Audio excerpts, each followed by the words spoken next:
திருமறை நேரம் Bible Hour presented by the National Bible College. கிறிஸ்துவின் சபையார் உங்களை வாழ்த்துகிறார்கள். Welcome to Satellite Bible Classes. வணக்கம். தேசிய வேதாகம கல்லூரி மாணவ கண்மணிகளே, தோழர்களே, பெற்றோர்களே, உலகளாவிய என் தமிழ் சொந்தங்களே, இந்த நாட்களில் வான்வழி வகுப்புகளாக கொரிந்தியருக்கு எழுதிய 2வது நிருபத்தை நாம் படிக்கிறோம். போன வகுப்பிலே இந்த புத்தகத்திற்கான அறிமுகத்தை நீங்கள் கவனித்தீர்கள். அதாவது 1 கொரிந்தியர் நிருபத்தில் பலவிதமான புத்திமதிகளையும் திருத்தங்களையும் மனம் திரும்புதலுக்கான கட்டாயத்தையும் பவுலடியார் கொரிந்திய பரிசுத்தவான்களுக்கு போதிக்கிறார். அவர்களில் அதை கேட்டவர்கள், படித்தவர்கள் கண்ணீர் விட்டு அழுதார்கள், மனம் திரும்பினார்கள். சில சமயங்களில் நாம் மனம் திரும்புகிற கண்ணீரும் துக்கமும் நம்மை லௌகீகமான ஒரு மரணத்துக்குள் வழி நடத்திவிடும். சில பிள்ளைகள் பாருங்கள், வீட்டுக்கு சொல்லாமல் 15-16 வயசில் இருக்கிற குழந்தைங்க ஏதோ ஒரு நஷ்டத்திற்காக, ஒரு வருத்தத்திற்காக உயிரையே மாய்த்து கொள்வதை பார்க்குறோம். அதுலேருந்து என்ன தெரியுதுன்னா, the strongest sorrow may kill a person. அந்த ரொம்ப துக்கம் மனிதர்களை மரணத்துக்கு வழி நடத்திவிடக்கூடியதாக இருக்கிறது. அதனால தான் 2 கொரிந்தியர் 2வது அதிகாரம் 7வது வசனத்தில் இப்படி படிக்கிறோம். ஆதலால் அவன் அதிக துக்கத்தில் அமிழ்ந்து போகாதபடிக்கு நீங்கள் அவனுக்கு மன்னித்து ஆறுதல் செய்ய வேண்டும். இப்போ அதிக துக்கம் நம்மை மரணத்தில் கொண்டு போய் விட்டுவிடும். ஆகவே இந்த புத்தகத்தை அவர் எழுத ஆரம்பிக்கும்போது அந்த பரிசுத்தவான்களுக்கு ஆறுதல் செய்யும்படி, அவர்கள் மனம் திரும்பின அந்த விஷயத்தில் அவர்களை பாராட்டும்படி அவர்களுக்காக இதை எழுதுகிறார். ஒரு பொதுவான வார்த்தை, தகப்பன் சிட்சியாத புத்திரன் உண்டோ? Is there a father without chastening his child என்று ஒரு கேள்வி வைக்கிறார். எல்லா பெற்றோரும், எல்லா தகப்பனும் பிள்ளைகள் நல்லவர்களாக இருப்பதற்காக அவர்களை அடித்து வலி ஏற்படுத்தி அவர்களுக்கு நல்ல புத்திகளை கொடுக்கிறார்கள். ஆகவே சிட்சை நல்லது. அதனால் நாம் நற்குணங்களை கற்றுக்கொள்கிறோம். 2 கொரிந்தியர் 1வது அதிகாரம், இந்த அதிகாரத்தில் 24 வசனங்கள் இருக்கிறது. இந்த 24 வசனத்தில் ஒரு அடிப்படையான ஒரு சத்தியத்தை சொல்லுகிறார். அது என்னன்னு கேட்டால் 3வது வசனத்தில் நீங்கள் பார்க்கலாம்.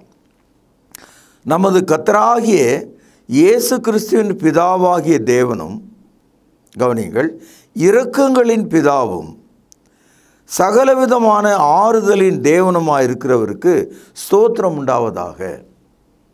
தேவன் யார் என்று இந்த ஒரு வசனத்தில் சொல்கிறார். இரக்கங்களின் தேவன், காட் ஆஃப் மெர்சி. 2வது ஒரு கருத்தை சொல்கிறார், சகலவிதமான ஆறுதலின் தேவன்.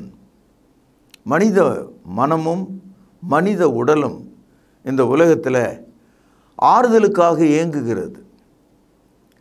ஒவ்வொரு குடும்பமும், ஒவ்வொரு தனி மனிதனும் ஏதோ ஒரு வகையில் ஆழமாக குடையப்பட்ட இருதயத்தை உடையவனாக இருக்கிறான். அவனுடைய இருதயம் ஆழமாக உடைக்கப்பட்டிருக்கிறது. அது வேதனையாக கசிகிறது, துன்புறுகிறது. நமக்கு ஆறுதல் இல்லாமல் போகும்போது வாயினால் அதை பேசுகிறோம், கண்ணீரால் அதை வெளிப்படுத்துகிறோம். நம்முடைய உடைகள் அலங்கோலம் அடைந்து தரையில் விழுந்து புரளுகிறோம். ஒரு துக்க வீட்டுக்கு நாம் செல்லும்போது கணவனை இழந்த மனைவி தலைவாரி பூ முடித்து சிங்காரித்து நல்ல உடை அணிந்து உட்கார்ந்திருக்கிறாளா? அவ்வளவு மோசமான நிலைக்கு அவள் தள்ளப்பட்டதுக்கு காரணம் அவளுடைய உள்ளத்தில் இருக்கிற துன்பம், துயரம், வேதனைகள், கண்ணீர், கைவிடப்பட்ட நிலை அல்லவா? சகோதரர்களே, நமக்கு வருகிற துன்பமும் துயரத்துக்கும் அளக்கிறதுக்குன்னு ஒரு மிஷின் கிடையாது. எல்லாத்தையும் அளக்கிறதுக்கு ஏதோ ஒரு ஸ்கேல் இருக்கும். There is no scale invented by man to measure the suffering. மனித மனங்கள் படுகிற துன்பத்தை அளப்பதற்கு கருவிகள் இல்லை. இந்த வசனத்தில் ஆறுதலின் தேவன், த லார்ட் ஆஃப் கம்ஃபர்ட் என்று இல்லை, கூட ஒரு வார்த்தை சேர்க்கப்பட்டிருக்கு, சகல விதமான ஆறுதலின் தேவன். ஏதோ ஒரு விஷயத்துக்கு மட்டும் அவர் ஆறுதல் செய்கிறவர் அல்ல. மனிதர்களாகிய நீங்கள் பிறந்த நாள் முதற்கொண்டு மண்ணுக்கு நீங்கள் திரும்பும் நாள் மட்டும் நீங்கள் சந்திக்கிற எத்தனை பாடுகளையும் வேதனைகளையும் துன்பங்களையும் அழுத்தங்களையும் அவமானங்களையும் வலிகளையும் சகல நோய்களையும் மரண பயங்களையும் குறித்து அவர் ஆறுதலை கொடுக்கிறவராக இருக்கிறார். தேவன் தமது குமாரனை இந்த உலகத்திற்கு அனுப்பிய போது அவர் எப்படி வந்தார் என்ற ஒரு தகவலை யோவான் 11ஆம் அதிகாரம் 35வது வசனத்தில் படிக்கிறோம். அவர் கண்ணீர் விட்டார் என்று நாம் படிக்கிறோம். ரொம்ப ஆச்சரியமான ஒரு விஷயம். உலகத்தில் கடவுளை பற்றி எல்லா மதங்களிலும் போதிக்கப்பட்டிருந்தாலும் அழுகிற ஒருவரை நாம் அந்த கடவுளாக பார்க்க முடியல. ஆனால் இயேசு மனிதனுடைய துன்பத்தை, வேதனையை, வருத்தத்தை, பிரிவை அவர் கண்டபோது he wept. அதாவது அழுகிற நிலைக்கும் அடுத்த ஒரு நிலை தேம்பி தேம்பி அழுவது. அழுவது என்பது ஒரு நிலை, தேம்பி தேம்பி அழுவது என்பது இன்னொரு நிலை. ஜீசஸ் கிரைடுன்னு போடாமல் மூலமொழியில் வெப்டுன்னு போட்டிருக்கு. அப்படின்னா என்ன அர்த்தம்னா தேம்பினார் அப்படின்னு, விசுக்கென்று அவருடைய சுவாசமும் கண்ணீரும் சேர்ந்து பலமாய் ஒலித்த ஒரு ஒலியாக அது இருக்கிறது. அவர் தேம்பினார், இயேசு கண்ணீர் விட்டார். சகோதரர்களே, இதனால் தான் புதிய ஏற்பாடு ரோமர் 12வது அதிகாரம் 15வது வசனத்தில் படிக்கிறோம், அழுகிறவர்களுடனே அழுங்கள். கிறிஸ்தவம் மற்றவர்கள் அழுகிறதை பார்த்து கைகொட்டி சிரிக்கிற மார்க்கம் அல்ல. இன்னைக்கு பாருங்க, உலகத்தில் எந்த ஒரு பேரழிவு, எந்த ஒரு தீமை, எந்த ஒரு கஷ்டம், எந்த ஒரு புயல், அதனால் மக்கள் அவதியுறும்போது உலகத்திற்கு இருக்கிற கிறிஸ்தவர்களுக்கு தான் முதல்ல வலிக்குது. இங்கிலாந்து நாட்டிலோ அமெரிக்க நாட்டிலோ இருக்கிற கிறிஸ்தவர்கள் எவ்வளோ உதவியை எல்லா மதத்தையும் கடந்து, எல்லா விதமான கொடுமைகளை கடந்து, பூசல்களை கடந்து அவர்கள் நிதி அனுப்புவதையும் உடை அனுப்புவதையும் உணவு அனுப்புவதையும் நாம் பார்க்கிறோமே. அதுக்கு என்ன காரணம்? Why Christians support to everyone cutting crossing the religion? அவங்க வேறு மதம், ஏன் நம்ம அவங்களுக்கு செய்யணும் அப்படின்னு கிறிஸ்தவங்க நினைக்க மாட்டாங்க. இன்றைக்கும் இந்த 21வது நூற்றாண்டில் இந்த நிலைமை நீடிக்கிறது. முதல் உதவியை கிறிஸ்தவர்கள் ஏன் செய்கிறார்கள் என்றால் அது கிறிஸ்தவத்தின் ஒரு போதனையாக இருக்கிறது. இரு கரங்களை விரித்து நன்மை செய்ய பழகுங்கள் என்று பரிசுத்த ஆவியானவர் நமக்கு போதித்திருக்கிறார். தேவன் சகலவிதமான ஆறுதலின் தேவனாய் இருக்கிறார். எவ்வளோ ஆச்சரியமான ஒரு சம்பவமாக, சத்தியமாக இது இருக்கிறது என்று பாருங்கள். 2 கொரிந்தியர் 11ஆம் அதிகாரம் 23 முதல் 26 வசனங்களை நீங்கள் படிப்பீர்களானால், இந்த புத்தகத்தை எழுதின அப்போஸ்தலனாகிய பவுலுக்கு எவ்வளோ ஆறுதல் தேவைப்படுகிறது. அத்தனை பாடுகளை அவர் பட்டிருக்கிறார். பிராக்டிக்கலாக தேவன் அவருக்கு சகலவிதமான ஆறுதலின் தேவன் என்பதை நிரூபித்திருக்கிறார். Paul had an experience that God is a God of all comfort in his life. பாருங்கள், 2 கொரிந்தியர் 11ஆம் அதிகாரம் 23வது வசனம்.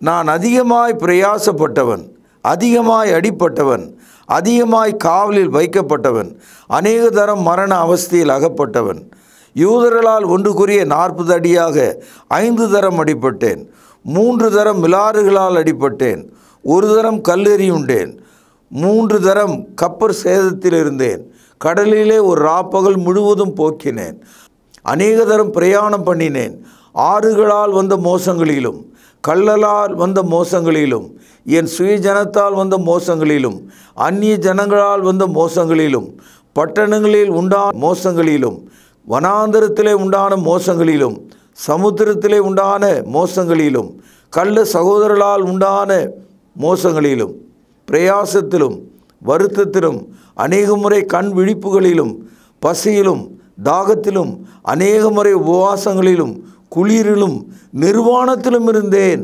எல்லாத்துக்கும் ஆறுதல் தேவை, எல்லாவற்றுக்கும் ஒரு கம்ஃபர்ட் தேவை இல்லையா? பழமொழியாய் சொல்வார்கள், life is not bed of roses but it is a bed of thorns. நம்முடைய வாழ்க்கையாகிய படுக்கை ரோஜா மலர்களால் விரித்தது அல்ல, அது கூரிய முற்களால் ஆனது. ஆகவே தேவன் சகலவிதமான ஆறுதலை கொடுக்கிறவராக இருக்கிறார்.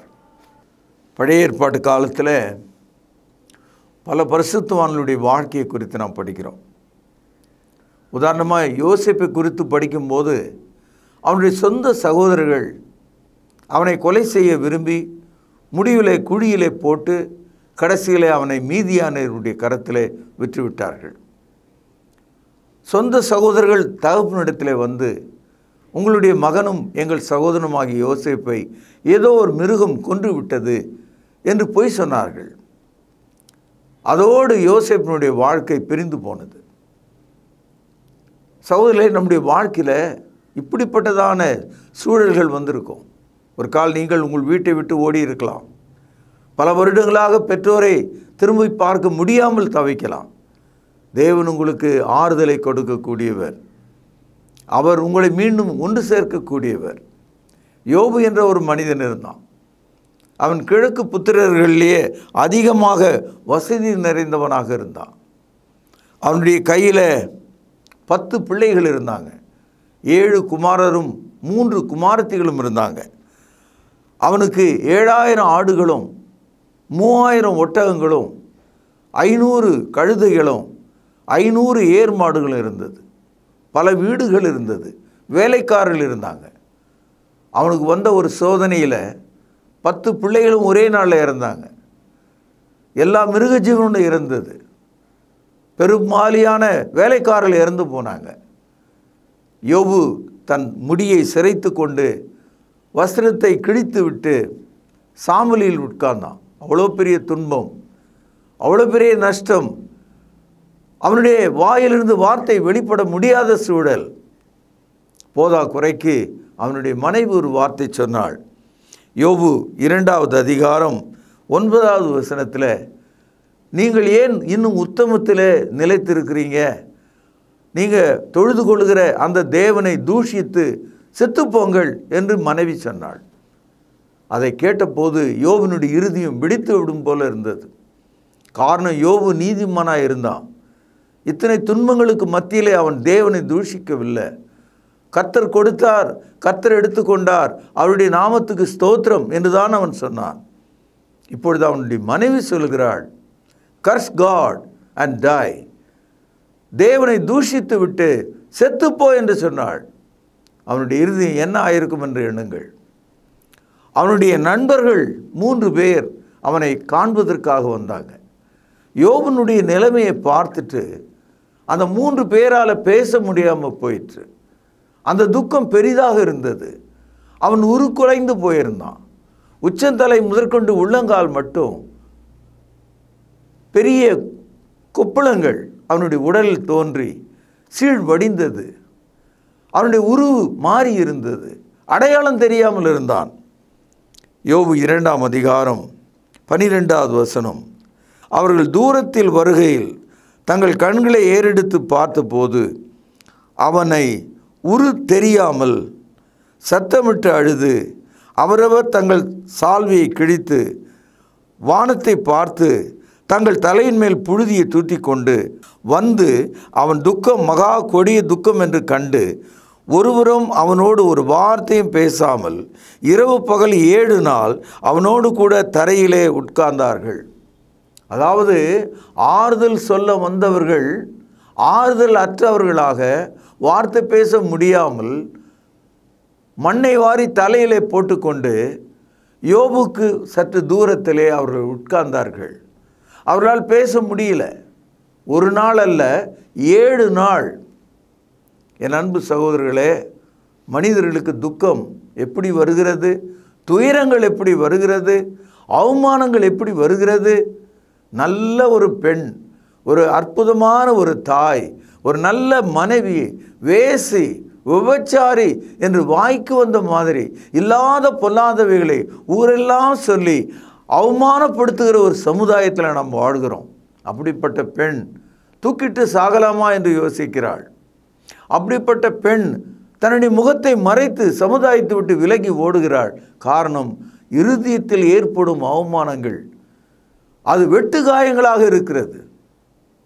என் அன்பு சகோதரர்களே, சகல விதமான ஆறுதலின் தேவன் யோவான் 14:1 சொல்கிறார், உங்கள் இருதயம் கலங்காதிருப்பதாக.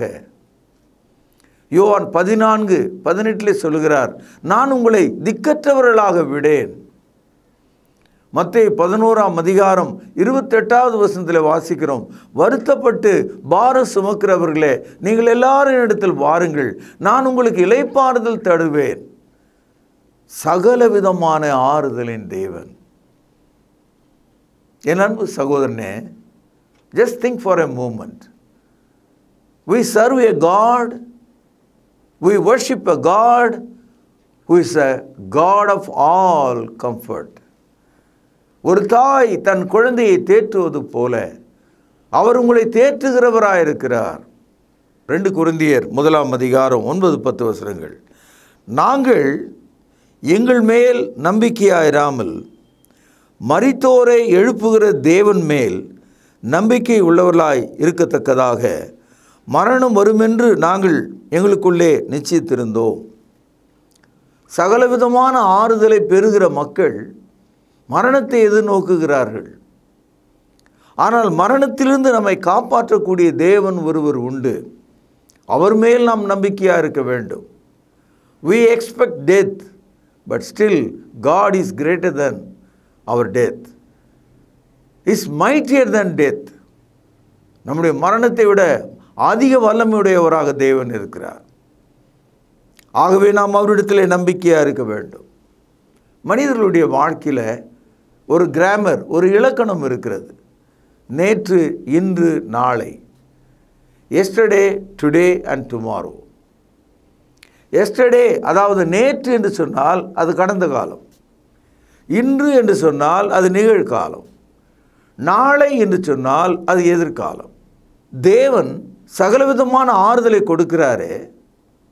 நேற்று கொடுத்தார், இன்று கொடுப்பாரா? இன்று கொடுத்தார், நாளை கொடுப்பாரா? 3 காலங்களிலும் அவர் சகலவிதமான ஆறுதலின் தேவனாக இருக்கிறார்.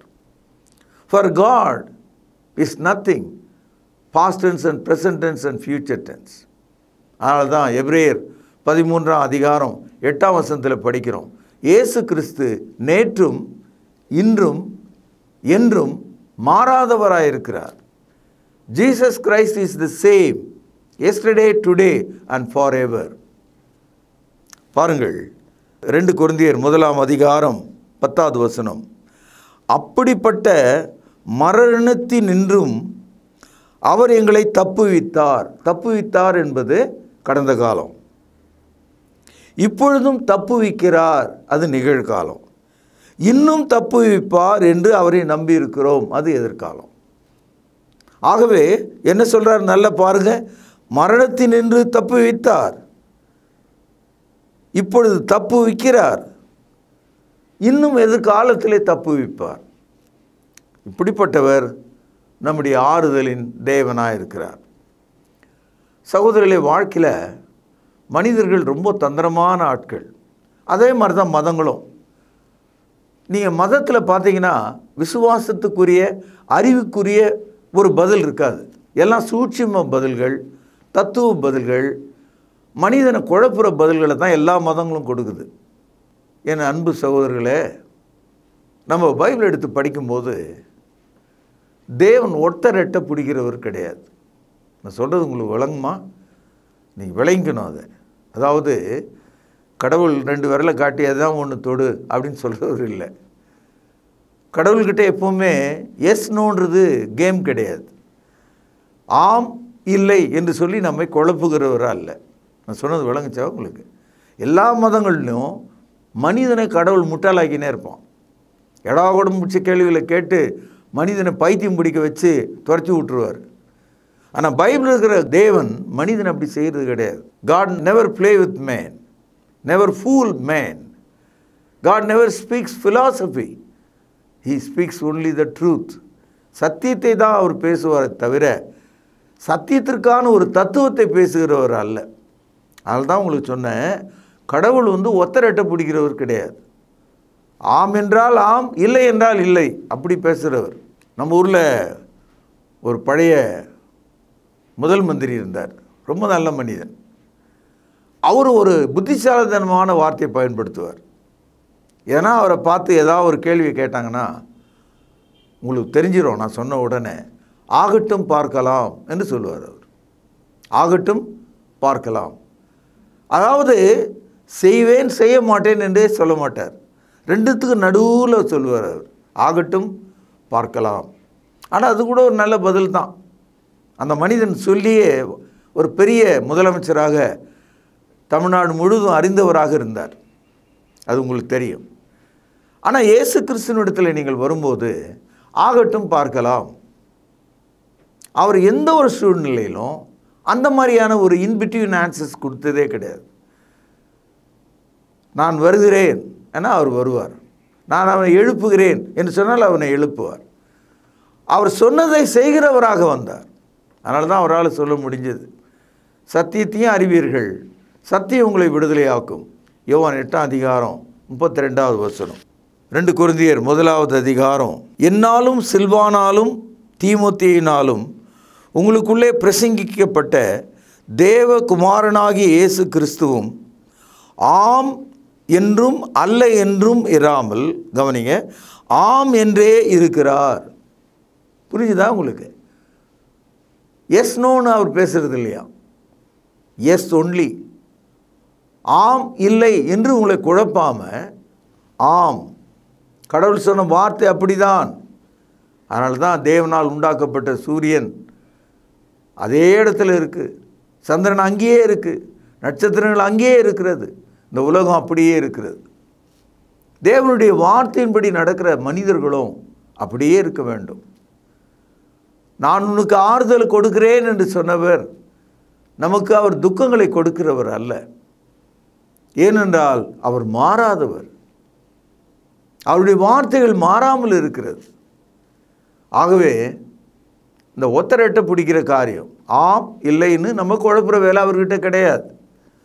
பாருங்கள், எங்களால் தேவனுக்கு மகிமை உண்டாகும்படி தேவனுடைய வாக்குத்தத்தங்கள் எல்லாம், வாக்குத்தத்தம்னா ப்ராமிசஸ், தேவனுடைய வாக்குத்தத்தங்கள் எல்லாம் இயேசு கிறிஸ்துவுக்குள் ஆம் என்றும் அவருக்குள் ஆமேன் என்றும் இருக்கிறது.